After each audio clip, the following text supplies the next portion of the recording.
अब जब आपने बात की कि Afghanistan is source of terrorism in Pakistan, तो इसी से कनेक्टेड अगला हमारा मौजू है वो ये कि पाक चाइना ताल्लुकात, और इसमें चाइना को पाकिस्तान बताता रहा है कि किस तरह से हम अफगानिस्तान से होने वाली दहशतगर्दी से भी मुतासर हैं। जो जो अटैक्स हुए हैं उसमें हमें कलदम कुछ तंजीमों की तरफ से और अफगानिस्तान की तरफ से हमें खदशात का सामना रहा है। लेकिन अभी जो हालिया एक चल रही है, इसे हम क्या कहें, दरार सी फील हो रही है, जिस पर गैर जिम्मेदाराना बयानात से इज्तनाब का कहा जा रहा है। लेकिन इसहाक डार साहब का एक बयान कोट किया जा रहा है और दूसरी तरफ चीनी सफ़ीर की तशवीश भी कोट की जा रही है।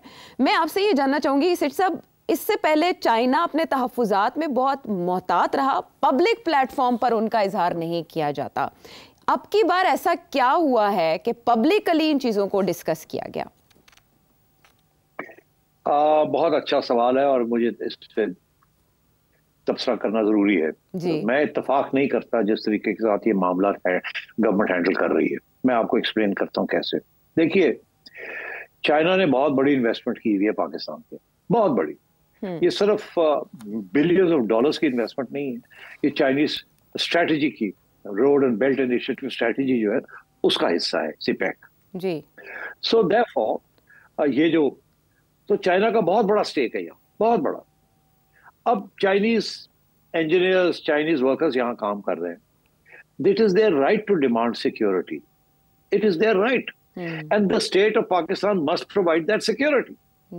And the fact is the state of Pakistan has not been able to provide the level of security the Chinese require. ये हमारी कोताही है, ये नहीं कि हम सोचे समझे ठीक नहीं काम कर रहे।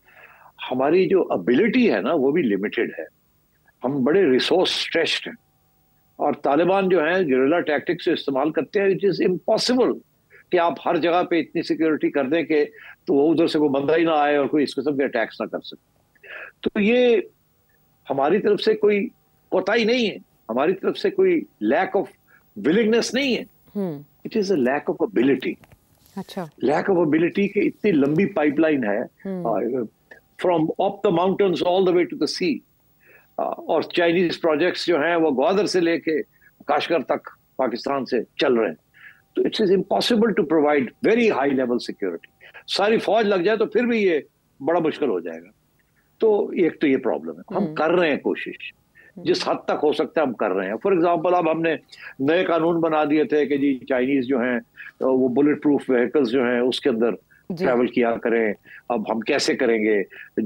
पुलिस की 2 गाड़ियां तो हम साथ दे देते हैं, मगर इतने चाइनीज आगे, लाख से ज्यादा चाइनीज है पाकिस्तान में, तो कैसे हम इतनी लंबी चौड़ी, मगर हमें जरूरत भी है उनकी, उनके बगैर ये सिपैक चलता नहीं है। तो ये प्रॉब्लम। अच्छा, इसको चाइना ने अपनी तरफ से पूरी कोशिश की कि यार वो अपनी सिक्योरिटी भी कुछ करें, मगर वो फिर भी डिमांड करते हैं कि जी आप ही करें। अब 2 अटैक्स हुए मेजर, अब 2 अटैक्स मेजर हुए, अब 10 हो सकते थे मगर 2 हो गए। तो आप सोचे कि 8 रोक लिए गए जी। तो we are doing whatever we can, मगर जाहिर है चाइनीज बेचारे, उनको भी तो प्रॉब्लम है ना कि वो पैसे भी आप उनके वापस नहीं कर रहे, उनकी इंटरेस्ट पेमेंट्स भी रोक रहे हैं आप, पैसे और मांग रहे हैं, ऊपर से आप सिक्योरिटी नहीं दे रहे। उनकी जो सारा जो बैलेंस है ना, इक्वेशन, वो खराब हो चुका है जी। अब वो आपको क्या करें आपके साथ? वो आपको यही कह सकते हैं ना कि यार प्लीज प्लीज प्लीज प्लीज। अब ये जो बात चल रही है ये काफी अरसे से चल रही है। चाइना की तरफ से इनडायरेक्टली बड़े स्टेटमेंट्स उनके प्रोफेसर्स के, उनके थिंक टैंकर्स ने दिए हैं कि जी ये कुछ करें, ये security is a big issue, we can't afford this, बड़ा मुश्किल हो जाएगा लोगों को भेजना यहाँ काम करने के लिए अगर आपसे। मगर अभी वो स्टेज आ चुकी है that they are very frustrated कि हो नहीं रहा है उस पेस पे, जिस पेस पे वो चाइना एक्सपेक्ट करता है कि आप करेंगे। अच्छा, अब तो इसलिए मेरा ख्याल है ये जो एम्बेसडर साहब का जो बयान आया है, दिस वाज जस्ट रीइंफोर्सिंग एक पर्टिकुलर पोजीशन। इसमें इतना रिएक्शन नहीं आना चाहिए था। ये कोई ऐसी लंबी चौड़ी बात नहीं है। ये बातें उनका प्रेसिडेंट भी करता रहता है, उनके लोग भी करते रहते हैं। हम लोग जब उनको मिलते हैं वो हमें सब यही कहते रहते हैं चाइना वाले कि यार समझाओ अपने को कि we have a big stake, हमें और सिक्योरिटी दें, बड़ा मसला बना हुआ है हमारे लिए। तो वो हर जगह पे ये बात करते हैं। तो अगर एम्बेसडर ने ऐसी कहीं बात कर दी तो इट्स नो बिग डील। अब आगे आइए, आगे ये है कि अपने हमारे इसहाक डार साहब, उन्होंने इसका जवाब दिया। अब मैं ये समझता हूं कि उन्होंने जो जवाब दिया उसको मिसअंडरस्टैंड किया जा रहा है। उन्होंने कोई काउंटर चाइनीज की बात नहीं की। उन्होंने क्या कहा है? उन्होंने कहा कि हाँ, आपके प्रेसिडेंट ने भी जिक्र किया था इस इश्यू को, और उन्होंने ये कहा था कि हम तो कहीं भी अपने वर्कर्स वगैरह नहीं भेजते, सपोर्ट नहीं करते जहां हमारे ऊपर अटैक्स आ रही हों। ये डार साहब ने ये बात कही। अब चाइना ने ये बात उनके प्रेसिडेंट ने जरूर कही। ये एक इनडायरेक्ट तरीका था आपको कहने का कि देखिए we are going out of our way, हालांकि हमारी पॉलिसी नहीं है, मगर हम पाकिस्तान के लिए ये भी बर्दाश्त कर रहे हैं कि हम अपने बंदे अभी भी आपको दे रहे हैं काम करने के लिए और पैसे दे रहे हैं, हालांकि हमारी बंदों की सिक्योरिटी इज अ प्रॉब्लम।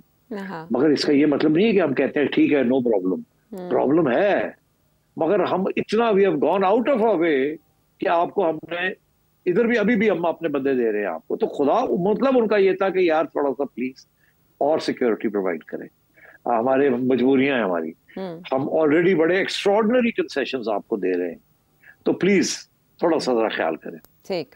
अच्छा, जिस तरीके से डार साहब ने ये कहा, उससे ऐसे कुछ लोगों ने उसको इंटरप्रेट किया कि जो वो कह रहे हैं कि आपके प्रेसिडेंट को तो प्रॉब्लम नहीं था, आपको कहां से प्रॉब्लम हो गया। नहीं, प्रेसिडेंट को प्रॉब्लम था। उन्होंने आपको इशारा किया था कि हम ये करते नहीं हैं मगर आपके लिए कर रहे हैं, मजबूरी के तहत आप इसको ठीक करें इस मसले को। अच्छा। और वो एक इशारा था कि इसको ठीक है। अब वो आपने नहीं ठीक किया, तो इसलिए वो अब एम्बेसडर साहब ने थोड़ा सा आगे बढ़ के बात को और वजाहत कर दी कि यार वो प्लीज कुछ करे ना, बड़े मसले हमारे, आप करें ना। अब डार साहब ने, मेरा ख्याल है वो ये कहना चाह रहे, वो कहना ये नहीं चाह रहे थे कि भाई व्हाट्स द प्रॉब्लम, तेनू की तकलीफ हो रही है, ये नहीं कहना चाह रहे थे वो, मगर वो लगा ऐसे, वो कह रहे तेरे प्रेसिडेंट ने तो ओके करता है, तेनू की तकलीफ है। समझे आप? तो ऐसे नहीं है, मगर वो मिसअंडरस्टैंड हो गया।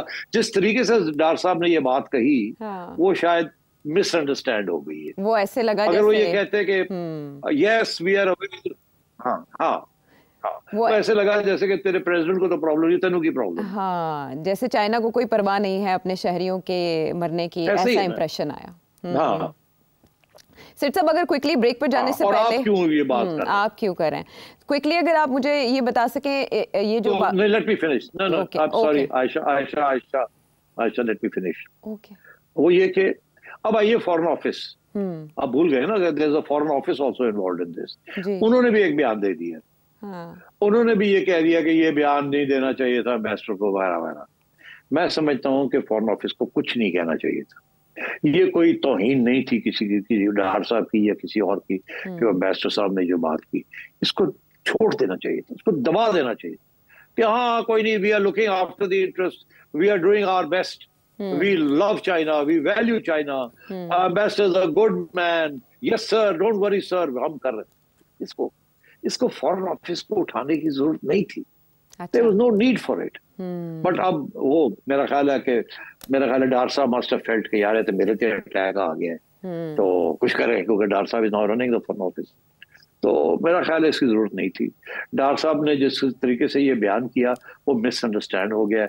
शायद उन्हें वो कहना कुछ और चाह रहे थे, मगर वो कह कुछ गए, क्योंकि वो पढ़ तो नहीं रहे थे, एक्सटेम्पोर ही बोल रहे थे। It's unfortunate this whole incident, but it's been blown out of proportion.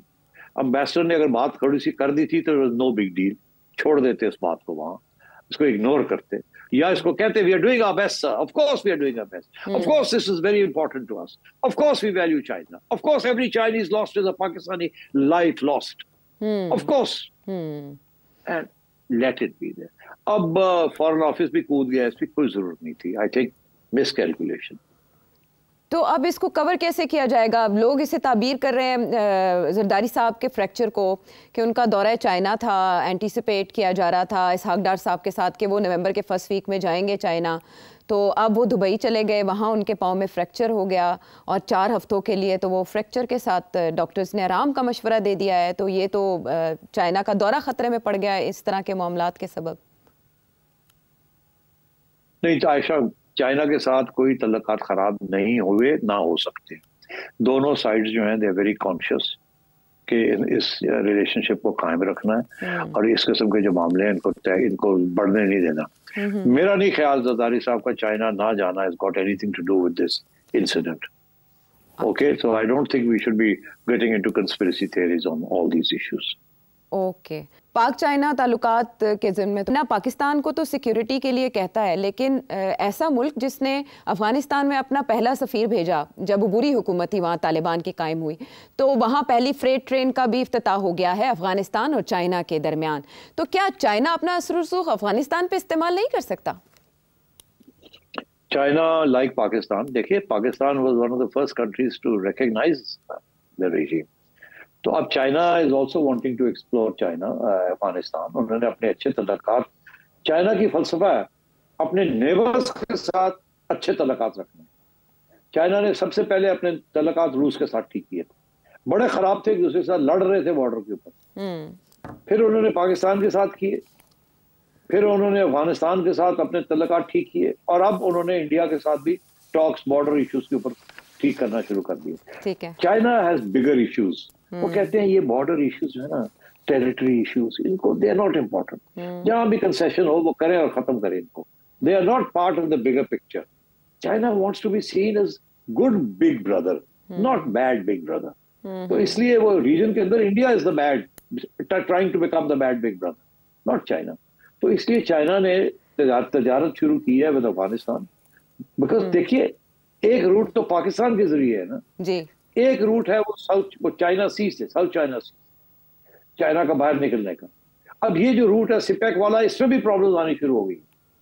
तो अब वो अफगानिस्तान से भी एक रूट निकालना चाह रहे हैं। सो इट्स परफेक्टली अंडरस्टैंडेबल कि वो अफगानिस्तान और रूस के जरिए और ईरान के जरिए दे विल ट्राई, और तुर्कमेनिस्तान इस सेंट्रल एशियन रिपब्लिक के जरिए एक रूट निकालेंगे। वो रूट उनके लिए तेल भी लाएगा और आप चाइनीज एक्सपोर्ट्स भी जाएंगे। तो I think the Chinese very wise policy कि अब उन्होंने सारी इन्वेस्टमेंट जो है चाइना की है, ट्रेन शेन, ये बहुत महंगा पड़ता है, इतनी जबरदस्त वो रूट बनाया, बड़ा खर्चे हुए हैं उसके ऊपर। मगर क्या वो they trying to open it up, they trying to open up the region, ताकि उनको अमेरिका और वेस्ट जो है सराउंड करके स्ट्राव ना करे। वो पाकिस्तान पे प्रेशर है, ईरान पे प्रेशर है अमेरिका का। आप तो देख ही रहे हैं कि ये सिपेक को बंद करें, ये करें, वो करें, ईरान के साथ पाइपलाइन ना करें। तो China has to worry about all these things, इसलिए वो ऑल्टरनेटिव्स भी साथ साथ ढूंढ रहे हैं। ठीक है, ये है China. But I don't think they will have any influence on the Taliban, but they will not have any influence on the Taliban regarding terrorism in Pakistan. Okay.